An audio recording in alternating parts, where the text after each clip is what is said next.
ఓం సాయిరామ్. అందరికీ నమస్తే అండి. ఈరోజు బాబాగారి సందేశం అయితే ముందుగా విని మనం వీడియోని అయితే స్టార్ట్ చేసుకుందాం.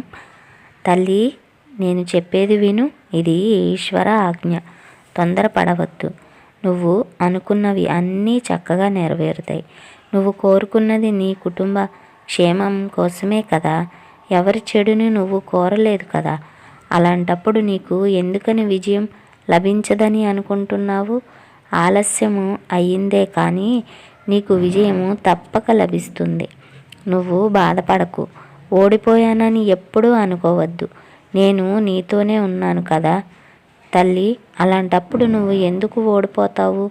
ఎప్పుడూ నేను నా బిడ్డ దగ్గరే ఉంటాను అని అయితే బాబాగారు మనకి ఒక గొప్ప సందేశాన్ని అయితే ఈరోజు ఇచ్చారు.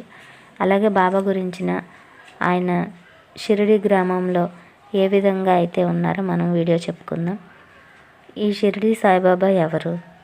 అతను షిరిడి గ్రామానికి ఏ విధంగా వచ్చారో, అతని గురించి ప్రజలు ఏమని అనుకునేవారు, ఇలాంటివి అద్భుతమైన బాబా లీలలను ఇప్పుడు తెలుసుకుందాం. శ్రీ సాయిబాబా మొదటిసారిగా షిరిడి గ్రామంలో ఒక వేప చెట్టు క్రింద 16 సంవత్సరాల యువకునిగా కనిపించాడు. మొదటి దర్శనంలోనే సాయి బ్రహ్మజ్ఞానిగా కనిపించారు. బాబా ఎక్కడ జన్మించారు, అతని తల్లిదండ్రులు ఎవరు, ఏ వంశానికి చెందినవాడు, ఈ విషయాల గురించి బాబాను అడిగి అందరూ అలసిపోయారు. కానీ బాబా ఎప్పుడూ కూడా అతని వివరాలు ఎవరికీ తెలియనివ్వలేదు. మొదట్లో బాబా చాలా అందంగా బలంగా ఉండేవాడు. ఒక వేప చెట్టు క్రింద ప్రశాంతంగా ధ్యానమగ్నుడై కూర్చునేవాడు. అతను చిన్న వయసులోనే ఎంతో కఠిన తపస్సు చేయటం చూసి అందరూ ఆశ్చర్యపోయారు. అతని రూపం చాలా సుందరంగా ఉండేది. అతన్ని చూస్తే చాలు హృదయంలో ప్రేమ పొంగేది.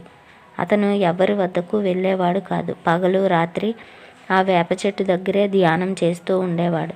అతను చిన్న వయసు వాడైనా గొప్ప గొప్ప మహాత్ములను మించి ఉన్నాడు అని అనుకునేవారు ఆ షిరిడి ప్రజలు. ఇలా కొంతకాలానికి కొంతమంది మీద ఖండోబా దేవుడు పూనారు. అప్పుడు షిరిడి ప్రజలు బాబా గురించిన వివరాలు వారిని అడిగారు.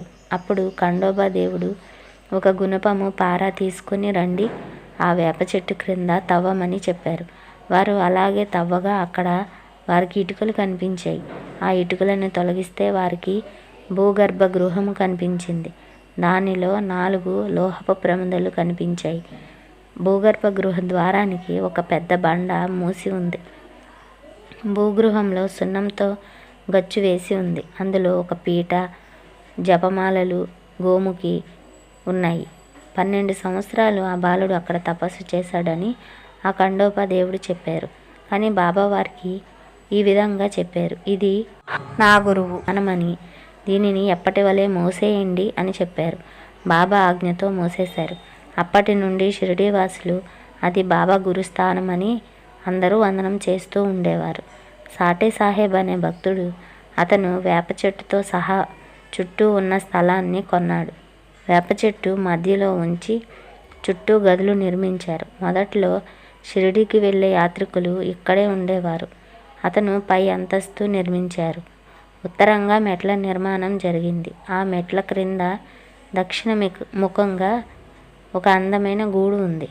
అందులో శివలింగము, పాదుకలు ఉన్నాయి. దాని ముందు ఉత్తరాభిముఖంగా భక్తులు కూర్చుంటారు. తర్వాత దీక్షిత్ అనే భక్తుడు దీక్షిత్ వాడాను నిర్మించారు. దానికి ఎదురుగా ఒక రాతి భవంతిని శ్రీమాన్ బోటి నిర్మించారు. 1911వ సంవత్సరంలో శ్రీరామనవమి రోజున దీక్షిత్ గృహప్రవేశం జరిగింది. తర్వాత ఎంతో ఖర్చు పెట్టి బోటి నిర్మించిన వాడ బాబా ఇప్పుడు ఉన్న సమాధి మందిరం. అదే షిరిడి సాయిబాబా గారి అద్భుతమైన సమాధి మందిరం. అదే స్థలంలో బాబా మొదట్లో ఒక అందమైన పూల తోటను పెంచారు. అదే లెండీబాగ్. నా శరీరాన్ని నేను విడిచిన, నేను ఎప్పుడూ కూడా నా భక్తులు పిలిచిన వారు ఎక్కడ ఉన్నా నేను తక్షణమే వారి దగ్గరకు వస్తాను. ఈ మాట నిజము. మరిన్ని బాబాగారి గురించిన విషయాలను మీతో తప్పక పంచుకుంటాను. ఈ వీడియో కనుక మీకు నచ్చినట్లయితే మన ఛానల్ని వెంటనే సబ్స్క్రైబ్ చేయండి. మీ ఫ్రెండ్స్కి షేర్ చేయండి. బాబా గారి గురించి ఇంకొన్ని మీరు తెలుసుకోవాలి అనుకున్నట్లయితే ఓం సాయిరామ్ అని కామెంట్ చేయండి. ఉంటానండి. నమస్తే.